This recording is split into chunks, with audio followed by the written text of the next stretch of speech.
దయచేసి ఈ వీడియో వినండి, చూడండి.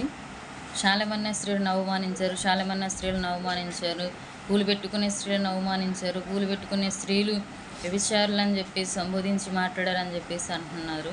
ముస్లిం స్త్రీలని కూడా అన్నారని అంటున్నారు. సో ముస్లిం స్త్రీ అనే మాట శాలమన్న మాట్లాడలేదు. కావాలని చెప్పేసి వీళ్ళు కావాలని చెప్పేసి ఇద్దరు ముగ్గురు ఇట్లా వీళ్ళు కావాలని శాలమన్నని అవమానిస్తూ నిందిస్తూ వీళ్ళే స్త్రీలను అవమానించారు. కావాలైతే వాళ్ళు మాట్లాడిన వీడియోస్ ఉన్నాయి, అవి యూట్యూబ్లో అప్లోడ్ చేయబడ్డాయి. దయచేసి అవి వినండి. ఎవరు స్త్రీలను అవమానించారా, ఎవరిని స్త్రీలని రెస్పెక్ట్ ఇచ్చి మాట్లాడారా అనేది మీకు తెలిసిద్ది. ఒక మరియమ్మ తల్లిని ఎలా దూషించారు, ఎంత ఘోరాతి ఘోరంగా అవమానించారు. మరియమ్మ తల్లి కూడా ఒక స్త్రీనే కదా.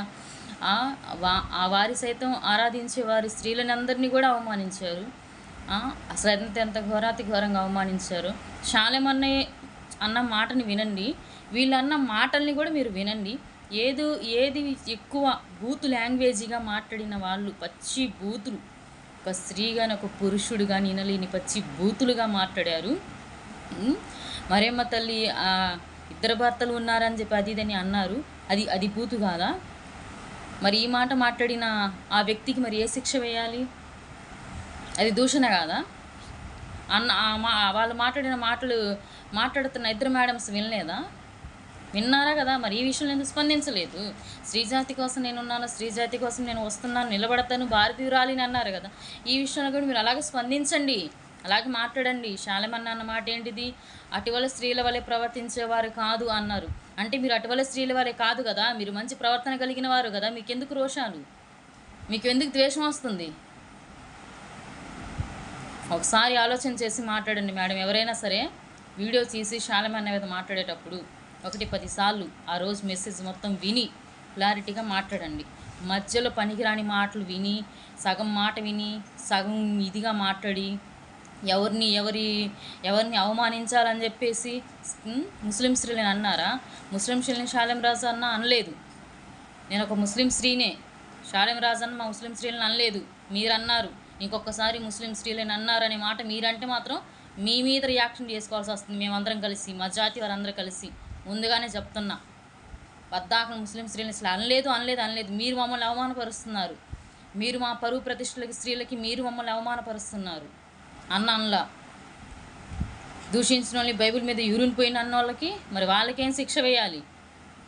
మరి ఈ సమాజం మొత్తం వాళ్ళ విషయంలో ఏం మాట్లాడుతుంది? మరి సిలువని పట్టుకొని సిలువని ఏంది దళిద్రం అని చెప్పేసి మాట్లాడారు కదా. మరి ఆ మాటకి సమాధానం చెప్పండి. పూజ చేసే వాళ్ళు ఏమిస్తున్నారు బలులు అని చెప్పేసి అన్నారు కదా.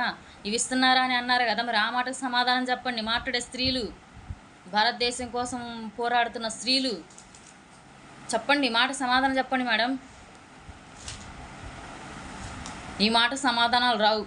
ఎందుకంటే ప్రార్థనకి వెళ్ళే వాళ్ళంటే అలుసు, చనువు, ఏంది వీళ్ళేం చేస్తారు, వీళ్ళేమంటారని ఒక ఇది.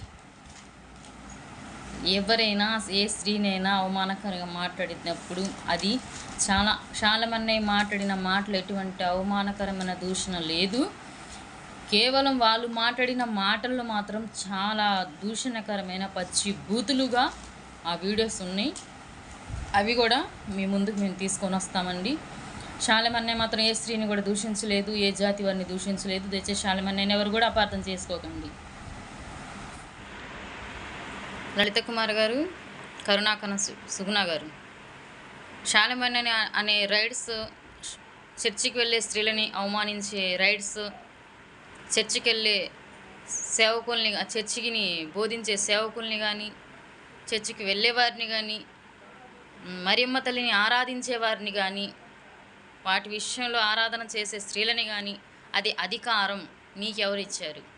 ముస్లిం స్త్రీలు పూలు పెట్టుకుంటే శాలెమన్న ఇలా అన్నారు అని చెప్పేసి అనే మాట శాలెమన్న అనలేదు. కానీ అన్నమనే మాట అధికారం మీకెవరిచ్చారు? శాలెం రాజుకి స్త్రీలను అనే అధికారం ఎవరిచ్చారు? ఎవరిని ఎందుకు మాట్లాడా అది ఇదని మాట్లాడుతున్నారు కదా. మరి బైబిల్ మీద యూరిన్ పోయమని చెప్పారు కదా కరుణాకరణ సుగుణ గారు, మీరు చెప్పారు కదా. మరి ఆ రైట్స్ నీకెవరిచ్చాడు? నీకు ఎవడిచ్చాడు ఆ రైట్స్? నువ్వు ఎట్లా అన్నావు? ఈ మాటకు నువ్వు సమాధానం చెప్పు. ఆ తర్వాత శాలెం రాజు గారు చెప్తారు నీకు బాగా.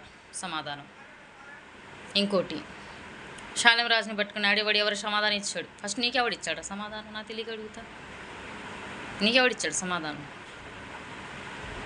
అయినా నీకు సమాధానం చెప్పాల్సిన అవసరం ఏంటి? శాలెం అన్నయ్యకి అంత అవసరం లేదు కదా. అసలు నువ్వెవడి నీకు సమాధానం చెప్పే అవసరం మాకేంటి? నేను నల్లేదు కదా, నీకు సమాధానం చెప్పాలా? నువ్వు మాకన్న మాటలు అన్నిటికి ప్రతి ఒక్క మాటకి ప్రతి ఒక్కరు మీరు సమాధానం చెప్పిన తర్వాత మేము మాట్లాడతాం. శాలెం అన్నయ్య కూడా మాట్లాడే అవసరం కానీ అంత అర్హులు కానీ మీరు కాదు.